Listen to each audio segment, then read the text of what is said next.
Hayo yo, siapa yang nggak kenal kuliner khas Makassar yang pastinya enak dan maknyus teman-teman.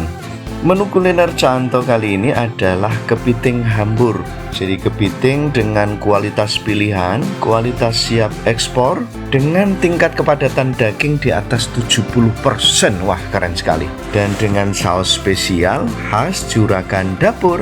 Makannya juga spesial teman-teman karena nggak pakai alas.